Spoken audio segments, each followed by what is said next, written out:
Hello everybody, welcome back to the third episode of Farsight Scouting. In this episode we'll be jumping back into the beta track, but this time with an all-summoner lineup from the Astra Militarum, namely Dreir, Yarrick, and Creed. Yes, I know, this is not exactly the all-star lineup you'd aim to bring to a legendary event, but of the IG homies, with the exception of Thad to a hopefully emerging new ranged meta, these are probably the three you'll be most likely to rank up because summons can carry you in horde mode, well, until they can't. Two quick notes before we dive in.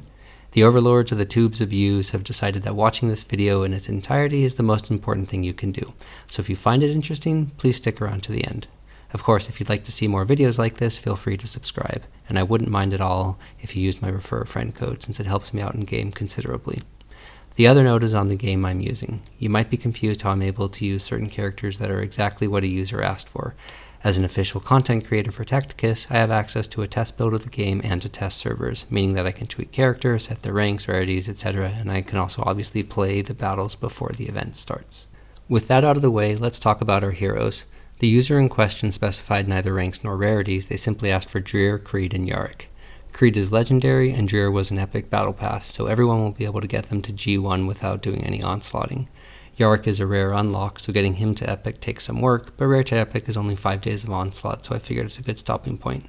All that is to say, they're all gold 1, they all have abilities at level 35, Yarrick and Dreir have maxed epic equipment, and Creed has middling legendary equipment. I've given them all pistols over knives. I'm pretty sure Dreir is going to be the MVP here, so let's check him out first. His active gives him infiltrate for a turn, and he summons up to 3 beefy death riders to charge with him. His passive sees him take reduced crit damage and heal himself every turn. He's also resilient, so if the enemy can't whittle him down enough, they'll never be able to kill him. Yarrick is also resilient, and his active can summon between 2 and 4 guardsmen, depending on how many friendly units have already been defeated. One strategy here could be to wait until some of Dreir's summons die, then pop Yarrick's active, but I think I'd rather flood the battlefield.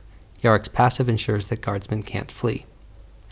Creed is the most meh of the group, probably. His active summons 2 guardsmen, or 3 of his passive is procced. Then all guardsmen with an activation range take a turn. His guards are slightly beefier than Yarrick's, but not by much. His passive summons Kale, a bodyguard that will swap places with Creed whenever he's attacked and soak up the damage. Kale is pretty strong himself. Up next, the battles.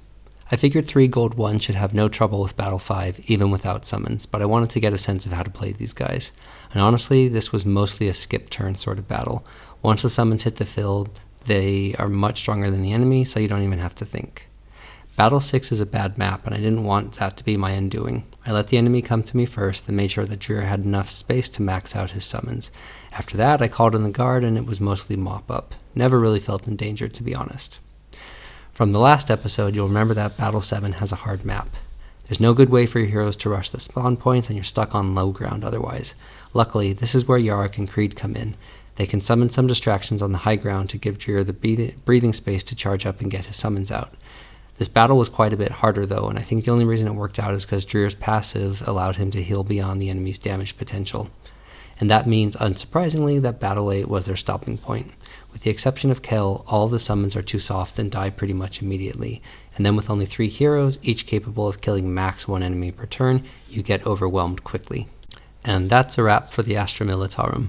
I don't know about you guys, but I just don't see myself leveling these units. At least not in time for the first or probably even second event, and honestly, I might not level them at all unless I think it would get me across the finish line to a major milestone like Blue Star or Mythic. What about you? Are you an IG lover? Do you plan to build these guys out? Let me know in the comments. I'd love to hear your thoughts. With that, thanks so much for watching, and stay tuned for episode 4 of Farsight Scouting.